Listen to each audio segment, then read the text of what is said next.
Cita con la historia, con Javier García Isaac y Pedro Fernández Barbadillo.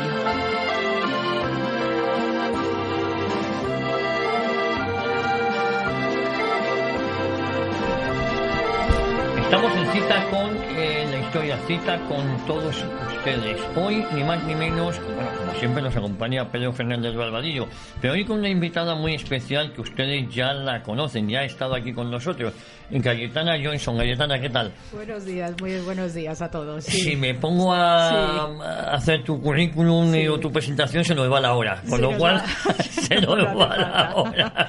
No hace falta. Con lo cual, bueno, pero todos sabemos, experta en lenguas muertas, espeleóloga. Eso de las lenguas muertas, eso, como que no sé si llega al alma. Nos llega al alma. No es la definición adecuada, ¿no? No.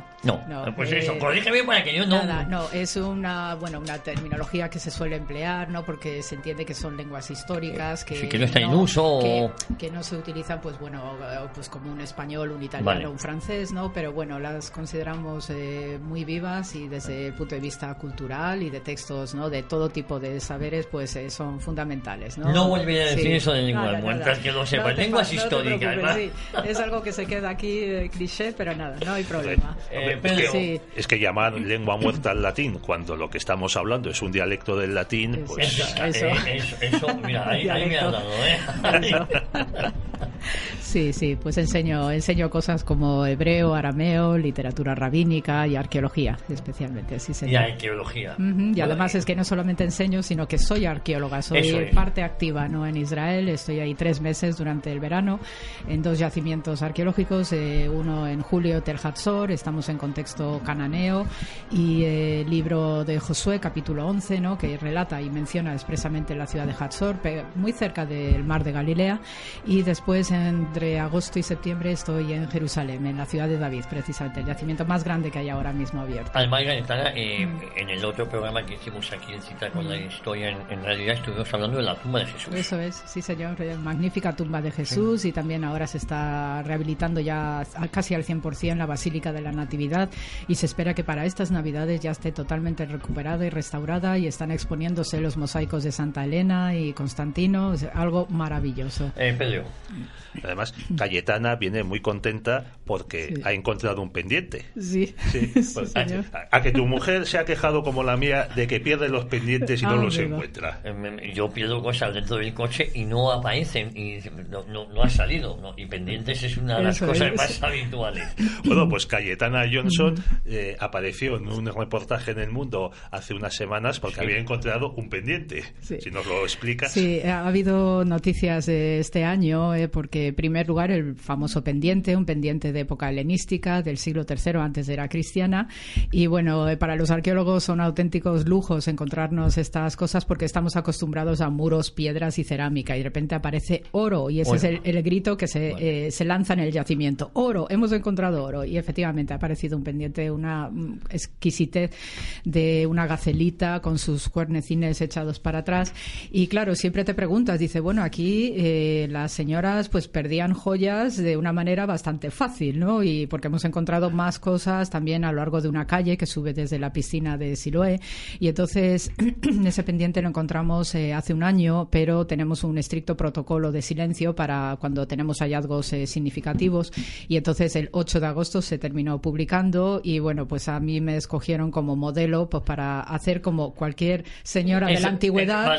a ponerse el pendiente y a lucirlo y a ponerse, aunque estaba toda sucia y polvorienta porque iba vestida de romana, como digo, de galeota en la excavación, pero yo estaba ahí posando con pendiente y me imaginaba siendo la reina Salomé Alexandra, digo aquí con toda dignidad, a lucir ese pendiente, ¿no? Y ahí hemos estado, ¿no? Con todas las noticias, salían todos los medios de comunicación, televisiones, etcétera, y luego hace unos días, pues lo que comentaba don Pedro, pues en el reportaje del Mundo, una señora página de la mano de mi amigo Saleh Merghi, ¿no? Que es periodista en Israel, y precisamente contando, ¿no? Con nuestro director de excavación, Yuval Gadot, y una alumna de la Complutense que llevé, pues hablando, ¿no? Del simbolismo y de lo que representa excavar en Israel y en Tierra Santa, ¿no?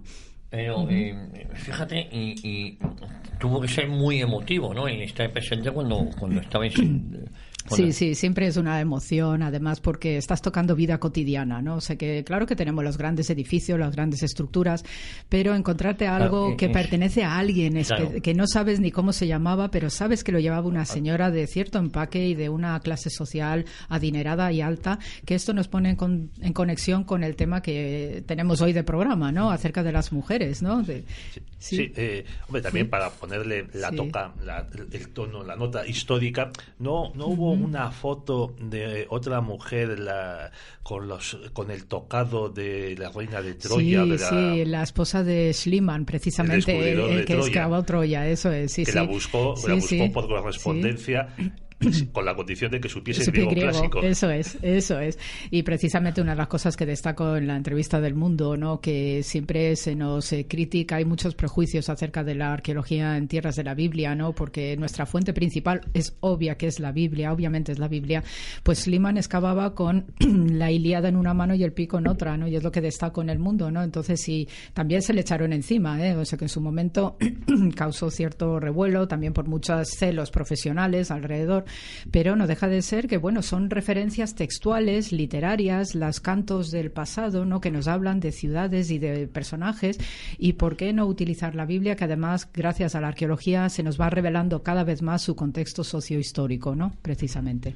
Pues, querido Javier, ¿a que tú has oído alguna vez que en la Edad Media la Iglesia estaba convencida de que las mujeres no tenían alma? Bueno, eso es... Eso lo lees constantemente en los blogs, en Twitter, en todas las páginas web, sobre todo las más furibundamente ateas, esta estupidez de que los obispos, incluso los papas, creían que las mujeres no tenían alma. Entonces, oye, no se entiende por qué se dedicaban templos a la Virgen María y por qué se levantó una teología sobre la Theotokos, la Madre de Dios, y por qué enseguida, a partir del siglo XV, se empiezan a enunciar los dogmas marianos. Entonces, pues otra superstición es que las mujeres estaban sometidas a los varones en la Edad Media. Y mira, aquí tenemos un documento, bueno, la fotocopia de un documento, vamos a ser exactos, en el que se dice que es el documento más antiguo del Archivo Histórico Nacional, y es un documento de venta de una viña por parte de una mujer a su hermana en Piasca, Cantabria, en el año 857 después de Cristo. O sea, en el siglo IX las mujeres tenían plena capacidad de obrar y de obligarse y de firmar documentos, de ser titulares de bienes. Y esto, oye, cuando estábamos con los musulmanes pasando a cuchillo a los cristianos en Córdoba. O sea que ya vemos cómo son algunas de estos mitos, de estas trolas, más que mitos, que es una palabra muy devaluada. Yo prefiero hablar de trolas, incluso podríamos hablar de fake news. Bueno, de mentiras, ¿no? Ni más ni menos. Y además es una casualidad que al día siguiente de celebrar la fiesta de la Inmaculada Concepción, patrona de España, el milagro de Empel, pues tenemos aquí a Cayetana, a nuestra arqueóloga particular, para hablarnos de las mujeres de la Biblia. Las mujeres de la Biblia. Sí, señor. La primera de ellas, Eva, por la que entró el pecado. Amigo. Sí, no, por lo que vemos a través de la historia y realmente gracias a la arqueología, cuando aparecen estos documentos como el que acaba de mencionar don Pedro, nos confirma que, y no nos debe causar sorpresa cuando aparezca algún documento de este tipo, que realmente había otro nivel de sociedad en el cual las mujeres tenían mucho más que decir y que aportar. Hay trabajos muy serios, muy sesudos, que no sé por qué, debe haber algún tipo de prejuicio, no interesa que salga a la luz, pero hay mujeres ilustradísimas, ¿no?, que a lo largo de la historia pues han estado aportando, se han comportado con una independencia y una solidez personal como personas, ¿no?, sin distinciones ni de confrontación ni distinción de género alguno contra el varón. Y ahí tenemos trabajos muy sesudos desde el punto de vista literario, desde el punto de vista teológico, desde el punto de vista lo que sea, político, social. De hecho, en el yacimiento de Tel Hatzor, donde estoy excavando, en la ciudad cananea, encontramos una tablilla de una rica hembra, ¿no?, utilizando una expresión muy española también, de totalmente independiente, dueña de su casa, de su riqueza, que fue a tribunales en la ciudad de Hatzor y ganó el juicio. Entonces, es un hito que aparezca eso en una tablilla de época cananea y de la era de bronce, ¿no? Situamos en un momento concreto bronce tardío entre el 1500 y el 1200 antes de era cristiana, y tenemos esta tablilla estupenda, ¿no? Que supuso también un hito para también reconducirnos en el contexto en el que se va a desarrollar el mundo de la Biblia, la aparición de los israelitas, el trasvase y las instituciones sociales donde la mujer tenía mucho más que decir. En el campo cananeo sabemos que no solamente por este documento, sino probablemente por comparando con otros pueblos de la región, las mujeres tenían bastante independencia, eran dueñas y señoras de su casa en mayúscula, y cuando hablamos de dueñas y señoras de su casa no solamente era para limpiar y quitar el polvo, no, es que llevaban el patrimonio de la familia, entonces eso hay que también comentarlo para quitar muchas telarañas de prejuicios que hay, que el machismo y todas estas cosas que me hieren bastante, ¿no? Como persona y también como mujer, ¿no? Porque no deseo nunca la confrontación con el varón. Todo este ambiente sociocultural va a impregnar y va a continuar también como herencia lógica cultural el mundo de Israel. Y entonces, obviamente, la gran mujer bíblica pues va a ser Eva, ¿no?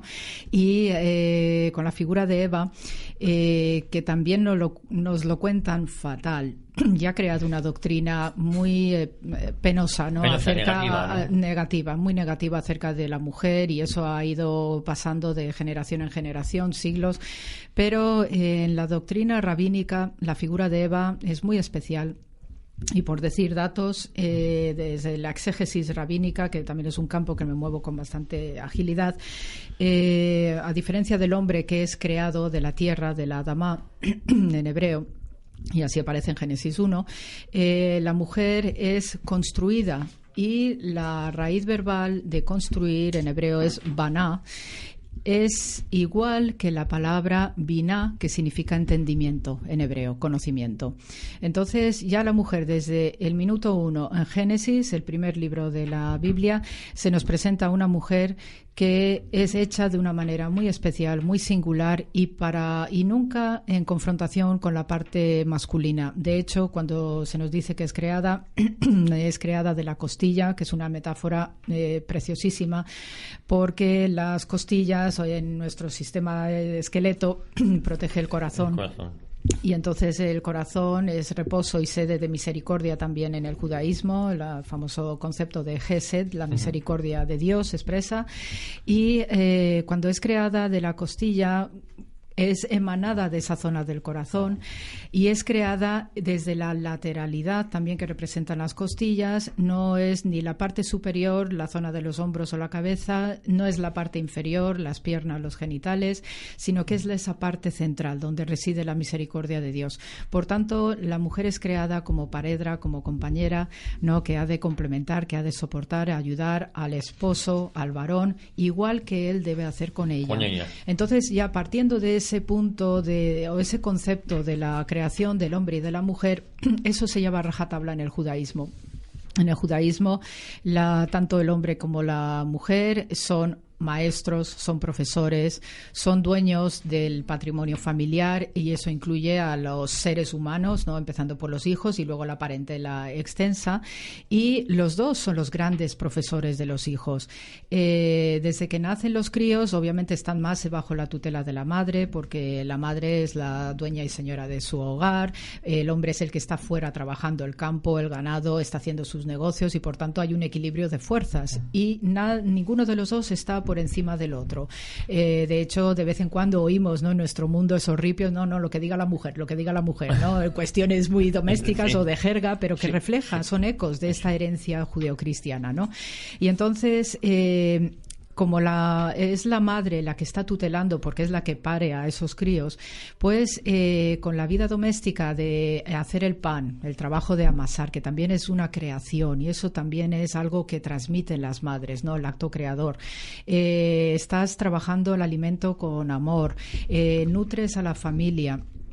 Es la que preserva que no haya contaminación ritual, ni de viruses, ni nada, para que la prole no enferme. Al mismo tiempo está enseñando, está creando una conciencia cultural, y de hecho es muy interesante ver la conexión en el judaísmo entre madre y memoria, precisamente. Preserva, ¿no?, los saberes de los ancestros, de tu cultura, de tu nación y tu legado religioso como pueblo revelado y escogido por Dios. Entonces estas madres, pues a la par que están vistiendo al nene, pues les está enseñando a rezar. Cuando están haciendo la comida y luego se sientan a comer, pues están comentando cosas, ¿no? Y acuérdate de lavarte las manos antes de comer, y vamos a hacer la bendición de la mesa, ¿no?, en el cual comparte con el padre. Y todo ese pequeño lujo de detalles va creando una conciencia de enseñanza y de lecciones morales y éticas al niño, también imbuidos de religión, porque gracias a las madres los nenes aprenden a leer y a escribir gracias a la palabra, y en lengua hebrea la palabra, la enseñanza, la sabiduría, todo es femenino.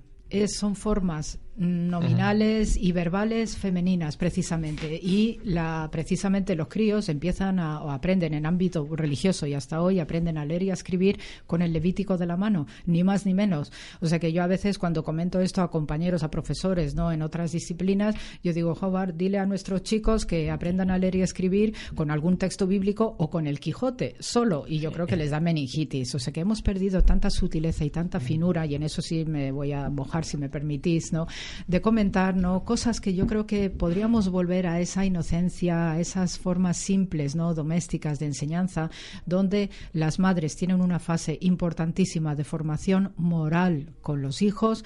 Luego el padre se va a hacer cargo desde el punto de vista público en la sinagoga de recibir a esos hijos e instruirles desde el punto de vista intelectual, político, social.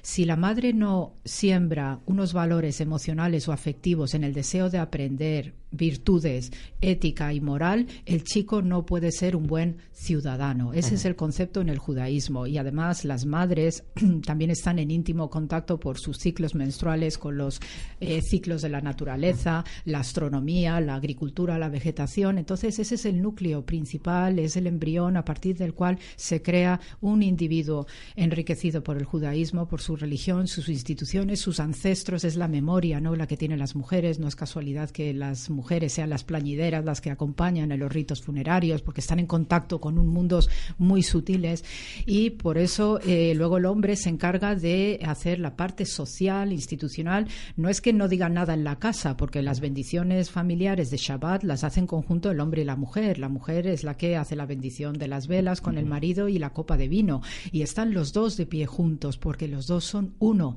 Basar Ejad, dice Génesis 1, una sola carne. Nace la mujer de la lateralidad, de esa zona del corazón del varón, por algo será, y por eso es tan importante en los mandamientos el concepto del honor, de la honra del padre y la madre, y los padres hacia los hijos. No sé si igual, Pedro, creo que quieres decir algo, porque me arranco a hablar.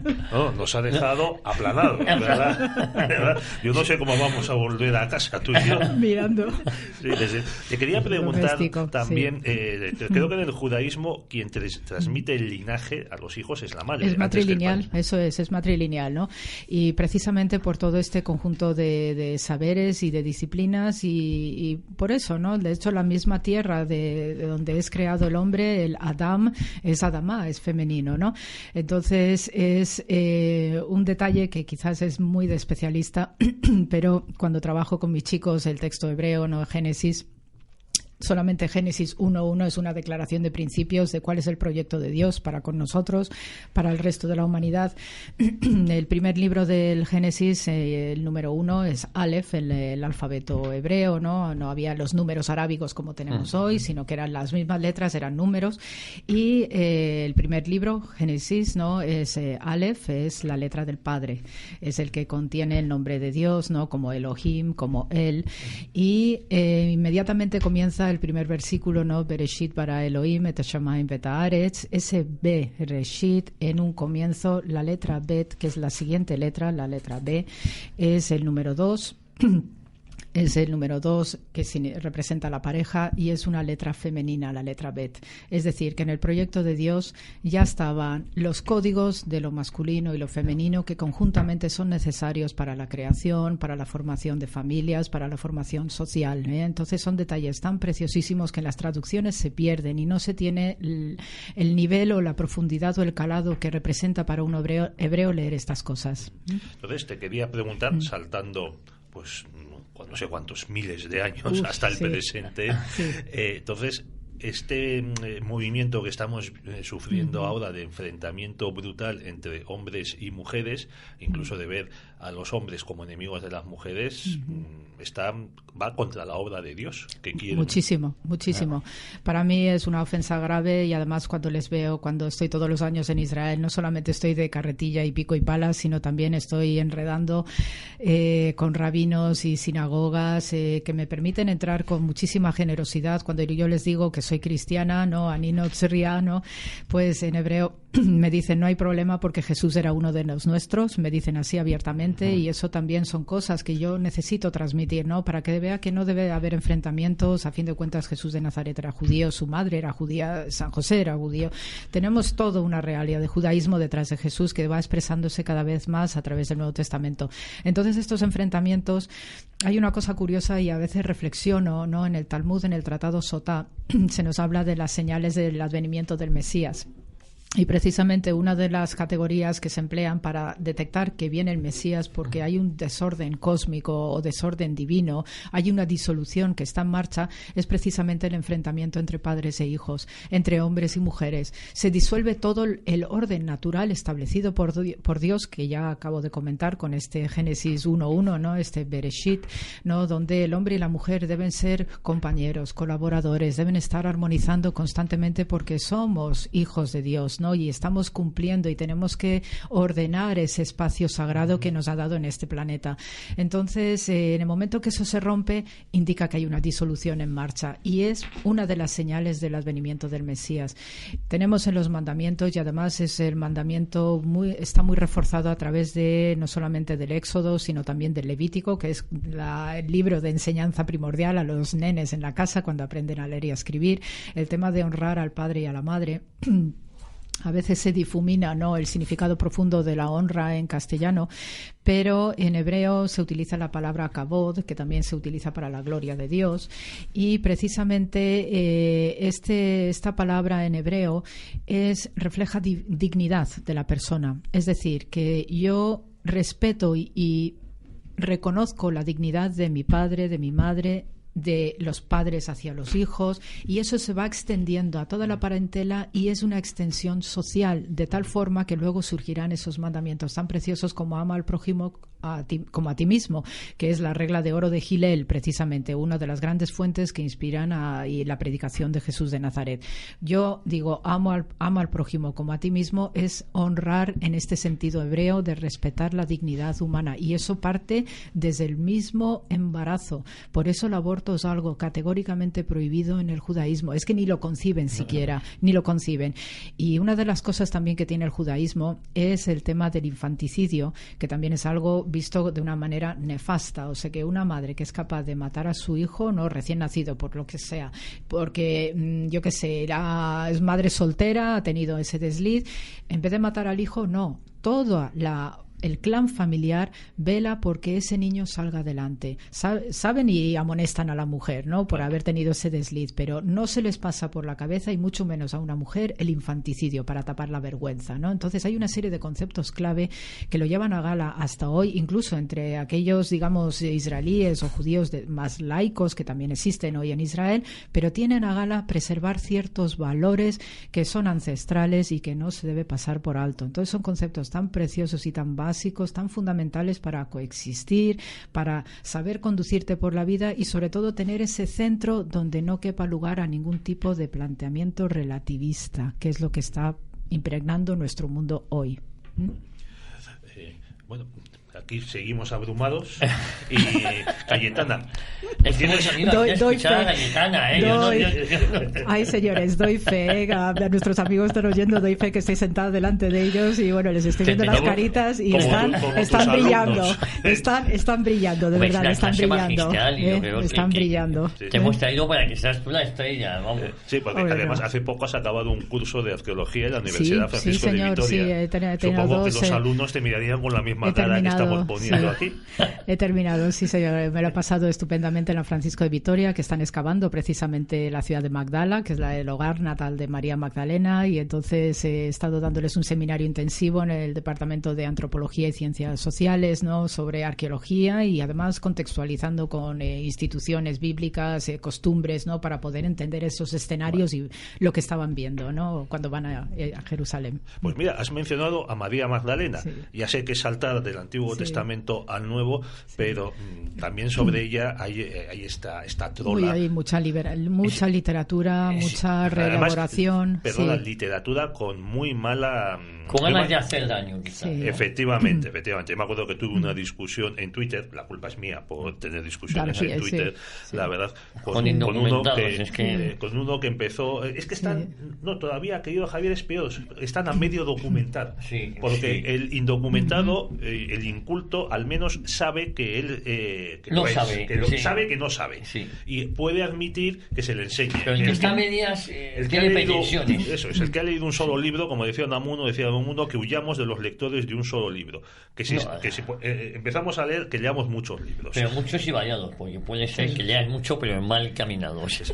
Mucho paradoxógrafo hay por ahí suelto, sí. Pues la polémica que tuve con este medio ilustrado es que la Iglesia odiaba tanto a las mujeres que por eso convierte a María Magdalena en prostituta, en sinónimo de prostitución.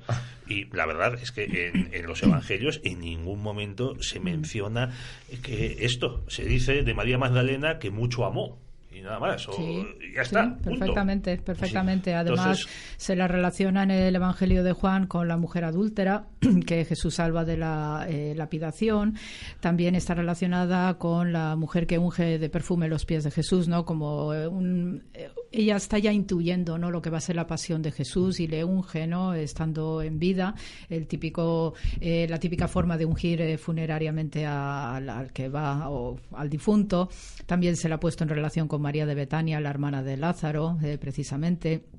Pero lo que sí es cierto es que después, a partir del año 591, que estamos en la época bizantina, ¿no?, del Mediterráneo oriental, la gran época de Justiniano, ¿no?, y como también embelleció aquella Tierra Santa de manera espectacular, pues tenemos que... La emperatriz Helena. Ahí tenemos... Helena es anterior. Sí, bueno, dices por Constantino, ¿no?, en el siglo IV, eso es. Sí, que es la que va a hacer la arqueología de la época. Eso es, sí, es la patrona de los arqueólogos, precisamente, así que siempre la festejamos a nuestra Helena, ¿no? Y entonces tenemos que en el 591, pues el Papa Gregorio I, ¿no?, menciona, ¿no?, a esta María Magdalena, dice como pecadora, dice, y cito, ¿no?, lo que dice el Papa Gregorio, ella, la cual Lucas, ¿no?, llama la mujer pecadora, la cual Juan llama María de Betania, nosotros creemos que es María de quien 7 demonios fueron expulsados según Marcos, ¿ok? O sea que ya los propios evangelios nos dan un perfil en el cual esta mujer tiene bastante protagonismo por razones teológicas también, porque además está al hilo de algo que en el ambiente que vive Jesús, es el concepto de adulterio, ¿no?, que está recogido también en el Talmud, en el Tratado Sotá, que también nos cuenta, ¿no?, de cuáles son las señales del advenimiento del Mesías, y toca el tema del adulterio de manera muy, muy detallada, que además afecta a lo que es la propia madre de Jesús de Nazaret, con este embarazo prodigioso que tiene, porque inmediatamente a José le están chivando constantemente, no temas, que lo que lleva María en su vientre, etcétera, etcétera. Está siempre un angelote avisando, porque el hombre se siente incómodo, cuando no molesto, ¿no?, por lo que se puede leer entre líneas, precisamente por el tema de adulterio, que es gravísimo en el judaísmo, ¿no? Entonces, en ese momento, el tema del adulterio era algo muy vivo en la época. es algo que los evangelios sinópticos reflejan cada ciertos pasajes, ¿no? El tema del adulterio, también como metáfora de lo que es la apostasía en Israel, la idolatría, pues siguiendo también los antiguos conceptos de los profetas del Antiguo Testamento, ¿no? Que es una constante, ¿no? De acusación formal. Y precisamente María Magdalena pues es este prototipo o arquetipo, ¿no? De lo que es el Israel idolátrico, y además en un momento que socialmente había mucha corrupción por parte de aquellos defensores de la ley sagrada, ¿no? Esos miembros del Sanedrín que prevaricaban constantemente. Entonces ella va a ser el contrapunto también al estilo profético del Antiguo Testamento, en el cual se va a personificar todos esos daños sociales que se vivían en el momento. Una cosa curiosísima además es la presentación iconográfica que hemos recibido en el cristianismo, ¿no? Con esta Magdalena penitente, vestida de manera muy pordiosera y sobre todo desmelenada y semidesnuda, ¿no? Precisamente eso entronca con la tradición del adulterio, de la acusación de adulterio que se hacía formalmente y públicamente en el Templo de Jerusalén, en el cual se la colocaba en el atrio de las mujeres, precisamente del Templo de Jerusalén, en la puerta Nicanor, una puerta de bronce excepcional, ¿no? Y ahí se hacía la acusación pública, donde se exponía a la mujer con todas sus vergüenzas y con el cabello suelto. Esa era la norma, ¿no? Para acusarla formalmente y exponerla visiblemente a la acusación de adulterio. Entonces, San José, por un lado, tenía santo terror, nunca mejor dicho, pues a que a María le hiciesen lo mismo. Por eso hay ese angelote o esa voz divina que le está avisando constantemente de no temer. Y después, por otro lado, pues sí, es relacionar el prototipo, ¿no? De María Magdalena para representar los pecados de Israel, pero también a la luz de lo que ya en el Talmud doctrinalmente, ¿no? Y desde el punto de vista de los tribunales judíos, ¿no? Del Bet Din, se consideraba la acusación formal de adulterio. Bueno, volvamos al Antiguo Testamento. Sí. No sé si tienes algo más que añadir sobre Eva o pasamos a Sara, la esposa de Abraham. Ay, las matriarcas, madre mía, qué peleonas y qué guerreras que son, ¿no? De hecho, he llegado a leer cuando empezaron en los estudios de la Biblia temas de la literatura de género, ya hace unos cuantos años. Alguien propuso que el Génesis bien pudo haber sido escrito por mujeres, precisamente, ¿no? Porque hay un tejemaneje, hay de matriarcas y de señoras que van y que vienen, que dices, mira, digo, hombre, sería quizás llevar demasiado lejos el tema, ¿no? Para hacer una autoría femenina. No es que la mujer no pudiese estudiar Biblia, de hecho, su primera misión es dedicarse al hogar en el judaísmo, pero si también estudia Biblia y sabía leer y escribir perfectamente, eso refleja que hay un estudio, eso implicaba una doble bendición para ella y también para el hogar, ¿no? Y de hecho, pues tenemos anécdotas como el de Rabí Akiva, su esposa, él era un pastor y entonces es uno de los grandes rabinos de Israel, una frecuente referencia, y precisamente se enamora de la hija de un sacerdote y esta mujer precisamente le obliga, ¿no? Dice, ahora te vas a poner a estudiar, digo, porque quiero que eleves de categoría. Y entonces le manda a Babilonia no sé cuántos años, vuelve, dice, a ver, no te sabes bien la lección, vuelve otra vez a estudiar y así, y si no, no hay débito conyugal. Era así, y te cuentan esas cosas los rabinos, ¿no? Oye, lo que hacemos los hombres por las mujeres. ¿Sí ves? Cosas ¿verdad? que no haríamos por nosotros mismos, la verdad. Ponte a estudiar. Sí, soy yo. Permíteme simplemente, Javier, que ya que ha mencionado Cayetana, la instrucción de las mujeres, o sea que según ella era mucho más frecuente de lo que suponemos que la mujer supiese leer y escribir. Tú te acordarás cuando tuvimos aquí a Javier Esparza para hablar de su libro Visigodos. Él insistió en que la instrucción, la alfabetización de la población en la España agoda era mucho mayor de lo que suponemos. Ya lo que suponemos.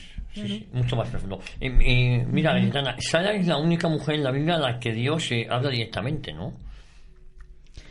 Que hable directamente, no, ella es testigo, ¿no? De una visita, digamos, sobrenatural, ¿no? Sí. Que tiene Abraham cuando vienen tres personajes misteriosos caminando por el desierto. Él está sentado a la puerta de su tienda y entonces ahí, pues, uno de ellos es Dios, precisamente. No se le reconoce un rostro específico. Los otros dos ángeles, ¿no? Están hablando y son los que luego van a dirigirse hacia Sodoma y Gomorra para la destrucción. Pero el de en medio, pues, está hablando pasando con Abraham. Y Sara, como buena matriarca que está controlando la situación desde el punto de vista de si están bien recibidos, etcétera, porque la hospitalidad es sagrada, eso es una norma que bueno, y de hecho hoy el que tú estés en un Shabbat como extraño, ¿no?, que no eres judío y tal, celebrando, o en la Pascua, etcétera, es un gran honor para ellos en el sentido de dignidad que les comentaba antes. Pues ella está detrás escuchando, ¿no?, cuando de repente esa voz dice que va a ser madre, y fijaos ya los años que tenían los dos, ¿no?, eran ya ancianos, ¿no?, y eso es algo prodigioso, ¿no? Entonces, a Sara en el Targum, que es la lectura en arameo que se hacía en la liturgia sinagogal, y eso Jesús de Nazaret lo conocía perfectamente y sus discípulos, pues a ella se la llama Rabunit, es decir, Abraham es considerado como un rabino y ella rabunit, es decir, rabina. Entonces ese es un tratamiento que no se ve en el hebreo, ¿no? Y eso ya indica una categoría y un saber estar y un control de situación y de también profecía, aspectos proféticos, que eso lo van a tener todas las madres de Israel, que curiosamente en el judaísmo se las tipifica así, como madres de Israel. Entonces, gracias a los tejemanejes de las matriarcas, pues tenemos que la historia de Israel se va construyendo a partir de estos líos que tienen las madres y, por ejemplo, pues gestiona, ¿no?, la expulsión de Hagar, la egipcia, que con su hijo Ismael, que luego Ismael va a fundar las 12 naciones árabes al paralelo a las 12 tribus de Israel. Y curiosamente el Midrash sobre este episodio de Abraham, Hagar, Ismael, hay en el Génesis, en el texto hebreo, pues que en la ancianidad de Abraham tiene una segunda esposa que se llama Ketura, y entonces según los rabinos esta Ketura es ni más ni menos Hagar, que vuelve a su esposo, vuelve otra vez a él, y se consolida esa tradición de unión entre pueblos semitas del norte, del sur y del centro, que arranca con la veneración abrahámica y que tienen los musulmanes, ¿no?, precisamente por esta historia bíblica, ¿no? Entonces después ya la exégesis rabínica va engordando todavía más estas historias, ¿no?, que tienen en su texto hebreo, y hay un midrash también maravilloso de la descripción de Sara, que es bellísima y está puesto con el mismo lenguaje que el Cantar de los Cantares, ¿no? Entonces, bueno, pues hay toda una poesía dedicada a estas señoras, especialmente Sara. Luego está un relato de transición en Isaac y Rebeca, pues bueno, la historia de Isaac es como muy cansina, ¿no? Por eso, porque es un relato de transición que representa históricamente oleadas migratorias que se están produciendo en ese periodo, ¿no?, alrededor del 1700, 1800 antes de era cristiana, que es lo que refleja el ciclo patriarcal, y entonces estas oleadas migratorias va a haber una segunda fortísima con Jacob, precisamente, que tuvo que irse a su suegro, a Mesopotamia, y entonces en Isaac pues tenemos elementos narrativos muy parecidos al de Abraham, pero este aquí que la tensión dramática se produce cuando es el famoso robo de primogenitura, que se produce con el engaño, con la mentira, ¿no?, que articula Rebeca precisamente, ¿no? Entonces, qué hábil, cosa que el padre ni se le habría ocurrido montar semejante historia, ¿no?, de culebrón realmente, ¿no? Y después ya tenemos el siguiente patriarca, que es Jacob, que representa, ¿no?, ese otro grupo, ¿no?, migratorio que viene del exterior, que vuelve a la tierra de los ancestros de nuevo, ¿no?, gracias a la intervención de mujeres como Raquel y Lea. Lea es la hermana mayor, representa la virtud, la rectitud, lo que debe hacerse, y Raquel representa el aspecto, digamos, más atrevido, más lanzado y también más revolucionario quizás, que también son aspectos de personas, pero en este caso representados a través de dos mujeres, las dos hermanas, Lea y Raquel precisamente roba los ídolos, ¿no?, de los ancestros de su padre Labán, los terafim, y se sienta encima de ellos para esconderlos estando menstruando, además, que eso es contaminación ritual gravísima, ¿no? Entonces tiene ese atrevimiento, cosa que su hermana Lea no se atrevería a hacer nunca, ¿no? Pero representan estos aspectos de empuje para que el patriarca Jacob de repente dice, sí, yo te voy a acompañar, nos vamos a arriesgar en un camino que es dificilísimo para llegar a Canaán desde Mesopotamia, dice, pero ahí vamos a estar con nuestros hijos como madres y como mujeres guerreras, y el aspecto de mujer guerrera también es muy importante y es para el periodo siguiente. Oye, y las edades de Abraham y Sara eran metafóricas. Sí, son metafóricas. Es para indicar ese aspecto, digamos, legendario del relato. También lo sobrenatural que hay alrededor de ellos, ¿no? Porque la expectativa de vida pues solía ser muy escasa, ¿no? Para el resto de los mortales, ¿no? 50 años como mucho, pero representar las edades de ese punto tan fuerte, y de hecho hoy cuando se felicita el cumpleaños, ¿no? Pues se dice como Matusalem y hasta los 120 años que sigas cumpliendo, ¿no? Sé que utilizan esa expresión. Pues lo que quiere representar es eso, ¿no? El carácter legendario, ancestral, de fuerza y de poder, ¿no? Que implica, ¿no? La existencia de estos personajes, ¿no? Entonces son metáforas, ¿no? Y después ya, pues, bueno. ¿Qué más mujeres? Sí. Hombre, a mí me llama mucho la atención el caso de Judith, que es una señora de armas tomar, cuando están todos los israelíes acoquinados porque les ataca Holofernes. Ella sale de la ciudad amurallada y se dirige al encuentro de este rey. Y bueno, que nos cuente la película Cayetana. Sí, el relato de Judith corre paralelo con una forma, ¿no?, de conducirse también las mujeres del Antiguo Testamento, que son mujeres guerreras. Eso forma parte también de un acervo religioso ancestral en la región y en otras culturas vecinas también, en los cuales las mujeres defendían y protegían las ciudades y protegían a las naciones al mismo tiempo. Entonces, por el lado griego, pues tenemos la famosa Tige, que se la suele representar con una corona que es como una ciudad amurallada, ese motivo no iconográfico. Son diosas guerreras, diosas que protegen a las ciudades, y los santuarios en la antigüedad principales de las ciudades eran femeninas, porque es la diosa la que protege la ciudad, ¿no? Por eso no es casualidad que tengamos la Almudena, que tengamos Inmaculadas, que tengamos Vírgenes del Pilar, porque son es la traslación, es la resimbolización de estas funciones de protección maternal y guerrero al mismo tiempo, porque enfréntate a una madre que quiera hacer algo a sus hijos y te la verás, e incluso sucede entre los animales de la naturaleza, pues lo mismo sucede, y en María tenemos esa patrona, esa protectora especial de las ciudades, y la mayor parte de las catedrales tienen una fuerte dedicación mariológica, ¿no? Es eso. Entonces simplemente son conceptos que se van reactualizando y resimbolizando, y en clave bíblica, María, la madre de Jesús de Nazaret, es la culminación de toda esta trayectoria del mundo del Antiguo que ya se consolida en el Nuevo Testamento. El relato de Judith corre paralelo con otras mujeres excepcionales, como tenemos en el relato en Jueces, ¿no? 4 y 5, el relato de Débora y Yael, son mujeres guerreras a más no poder, y de hecho en pintura, ¿no?, cuando uno observa los cuadros se las representa con cierta musculatura, son mujeres macizas, por eso, por la fuerza, ¿no?, de mujeres que arengan al combate y que están apoyando constantemente a los soldados. Entonces tenemos este trasunto de Débora, que además sale también, igual que Judith, a arengar a las tropas israelitas, ¿no?, que se están enfrentando contra Yavin, el rey de Hatzor, precisamente, y su general Barak, que significa el rayo, pues parece ser que es bastante flojito, o por lo menos se está desanimando. Entonces sale Débora, ¿no?, y ahí es el origen del famoso canto de Débora, que es un canto militar, es arcaico, está muy bien estudiado, y que se utilizaba para arengar a las tropas, ¿no? Entonces os pongo así un trocín de lo que... espérate que lo encuentre aquí. Vamos a ver, que lo tengo aquí. Lo que es el canto de Débora, que es que estoy buscando. El canto de Débora, ¿no? Sí, el canto de Débora, que le tenemos en Jueces 5.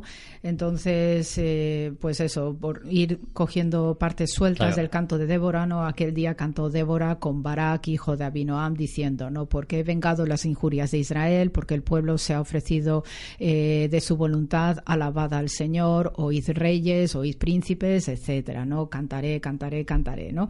Entonces, va haciendo un relato, un resumen, ¿no?, de lo que son los días del antiguo Israel, ¿no? Dice, las aldeas habían cesado en Israel, habían decaído, etcétera. Mi corazón está por los príncipes de Israel, vosotros los que cabalgáis en asnas blancas, los que presidís en juicio. Despierta, despierta, Débora, despierta, profiere un cántico, levántate, Barak, y lleva tus cautivos, hijo de Abinoam, ¿no? Entonces sigue así el canto. Y hay una parte muy interesante, ese encuentro, en el cual ya menciona a Yael, y será la gran heroína que trabaja conjuntamente con Débora. Hay una serie de maldiciones que también forma parte, ¿no?, de este discurso, ¿no?, de contra el enemigo. Maldecid a Merod, dijo el ángel del Señor, maldecid severamente a sus moradores, etcétera. Y ahora, bendita sea entre las mujeres Yael, mujer de Heber el cineo, sobre las mujeres bendita sea en la tienda. Este es uno de los trasuntos del Ave María, precisamente. Son expresiones típicamente bíblicas que sirvieron para componer el Jaire María.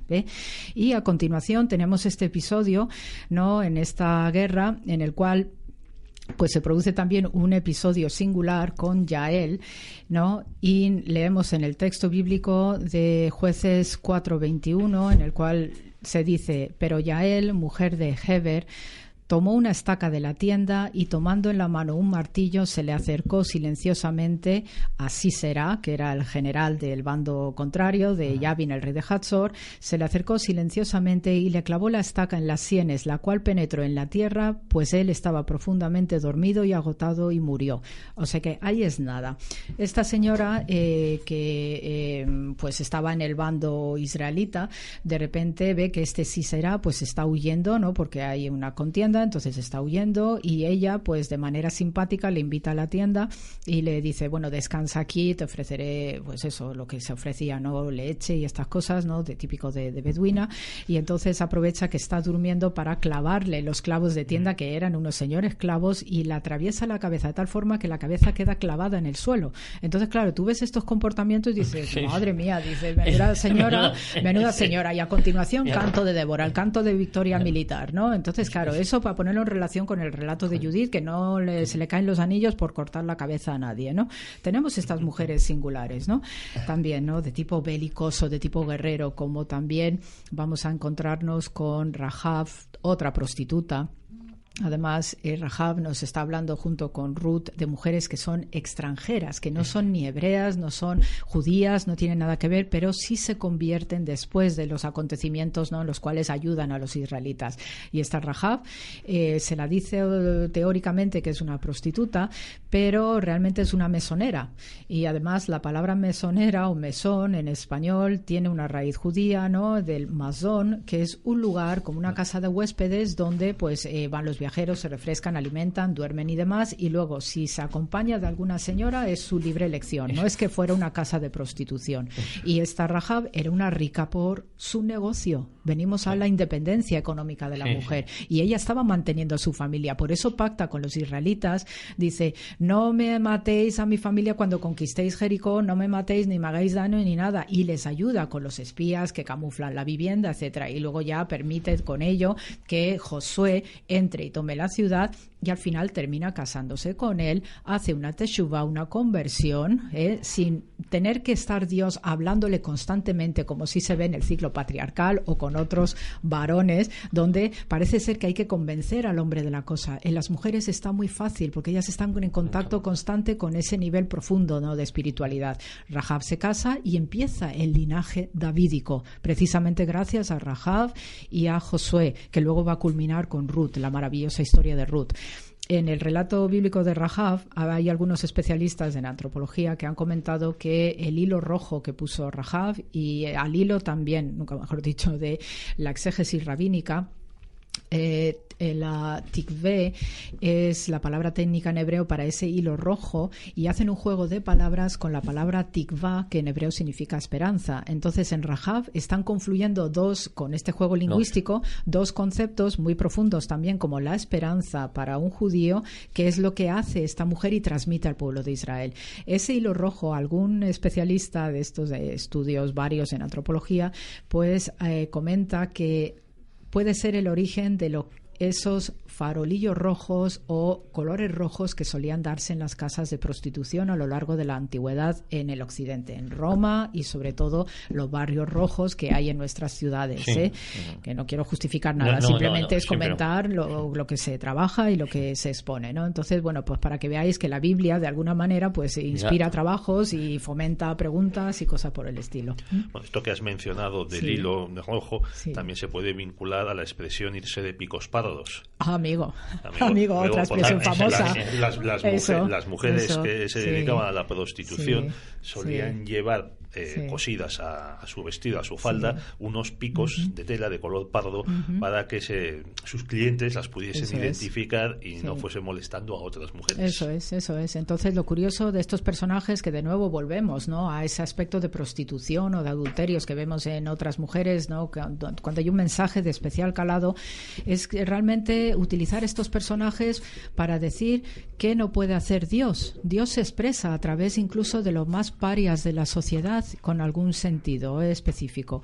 Entonces, de este tipo de mujeres, pues podemos dar el salto a la maravillosa Ruth, ¿no?, también, que es un libro cortísimo, y esa se considera que es la bisabuela histórica, ¿no?, del rey David, precisamente una moabita que casa con un israelita en su momento, queda viuda, y entonces con Noemí, pues que su suegra Noemí decide volver a Belén, precisamente, que es el origen de la familia y de la dinastía davídica, Entonces pues le pregunta a Ruth si quieres volver, y ahí tenemos una teshuva maravillosa, que allí donde tú vayas yo iré, a donde tú mores moraré, tu Dios será mi Dios, tu pueblo será mi pueblo, ¿no? Es preciosa esa expresión en hebreo, se reza constantemente, y además se utiliza el texto de Ruth en el Yom Kippur, que es la época de la expiación también, ¿no?, de la gran penitencia colectiva, para recordar al hijo de Israel que, mira, una moabita hizo una conversión maravillosa,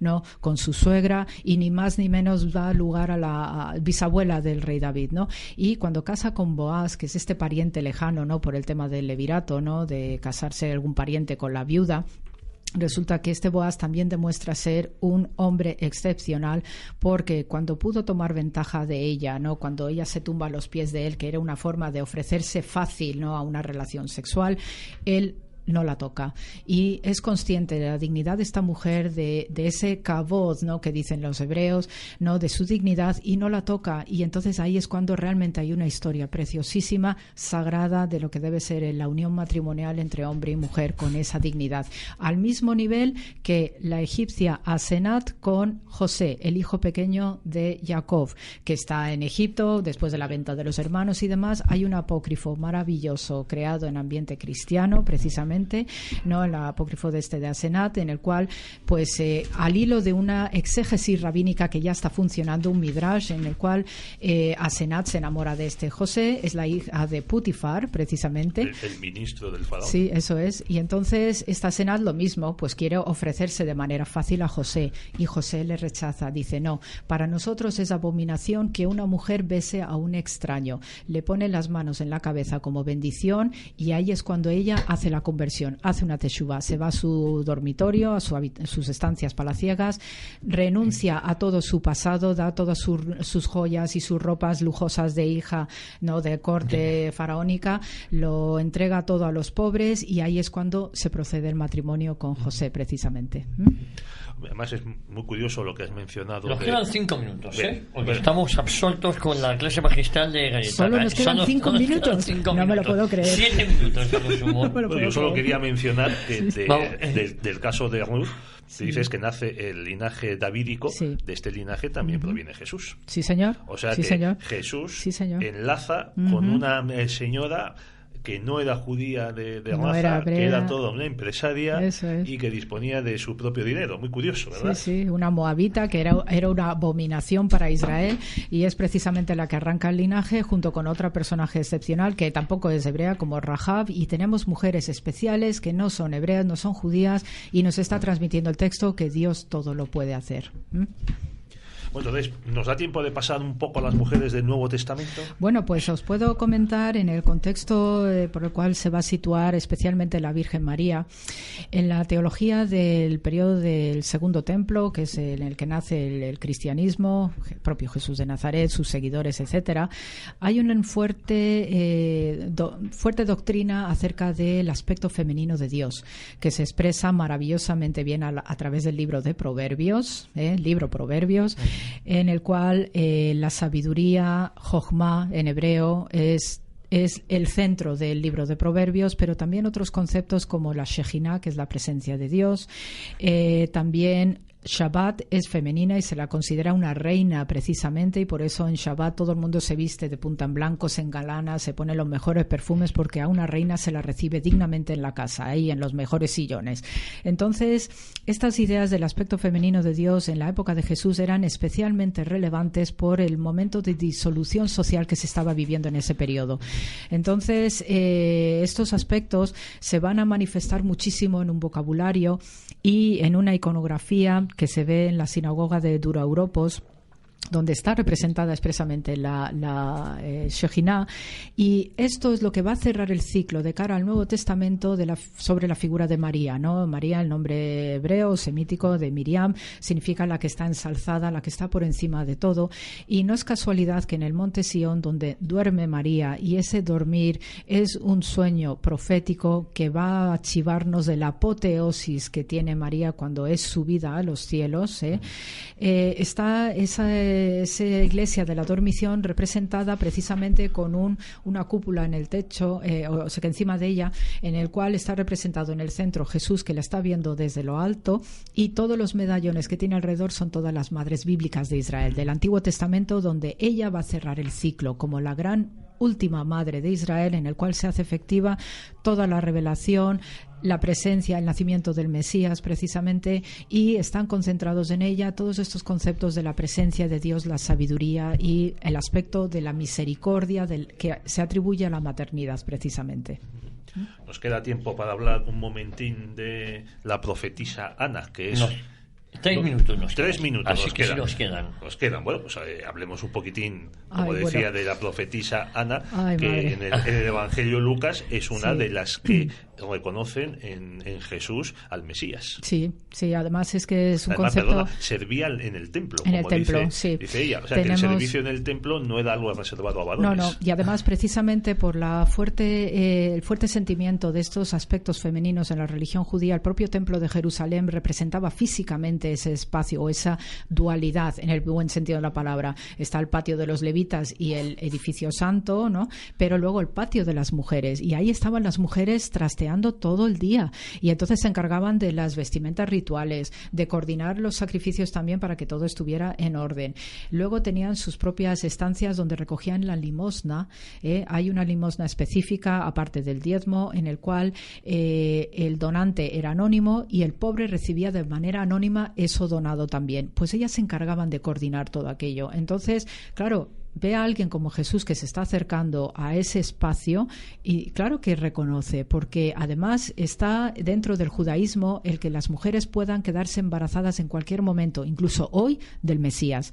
El Mesías no es que viniera para el judío una vez, tiene varias venidas que van manifestándose cada 2 generaciones. Entonces, hoy hay mujeres en Israel de las que creen que viene el Mesías por estas señales que os he comentado del Talmud, en el cual tienen baños rituales específicos porque en cualquier momento pueden quedarse embarazadas del Mesías. Esa sensibilidad ya venía del judaísmo desde atrás, y por eso esta mujer, Ana, reconoce de manera excepcional la mesianidad en Jesús de Nazaret. Bueno, entonces ya, ¿cuánto tiempo nos queda? Un minuto. Un minuto ya. Yo creo que después de esta maravillosa clase que nos ha dado Cayetana Johnson, pues no podemos sino... tocar otra de las mentiras que están circulando actualmente. Como ya sabéis, hay un movimiento, yo creo que nacido en Estados Unidos o en países anglosajones, de recuperación de lo que se llama la brujería, las Wiccas. Sí, las Wiccas, sí. Las Wiccas, sí. Y según ellas... Sí.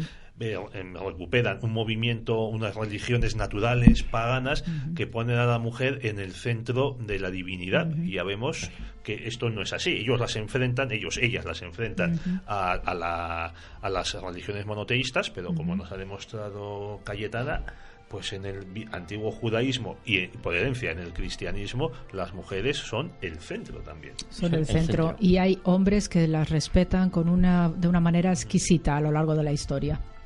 Bueno, pues no hay tiempo para más. Cayetana Johnson, directamente de Minnesota, aquí. De Minnesota, eso es, hablarnos del de estado mujeres, de los 1000 lagos. De los 1000 lagos, sí, señor. Entre España, Israel y Mediterránea, a fin de cuentas, eso Mediterránea, sí. Muchísimas gracias a vosotros también, y a todos los que nos estén oyendo en el programa. Sí. Pedro Fernández Barbadio, como siempre, un placer tener aquí a Cayetana con otra lección magistral. Sí, desde luego, asombroso. Y nosotros prometemos volver a Dios mediante la próxima semana aquí a Radio Ya, a Cita con la Historia.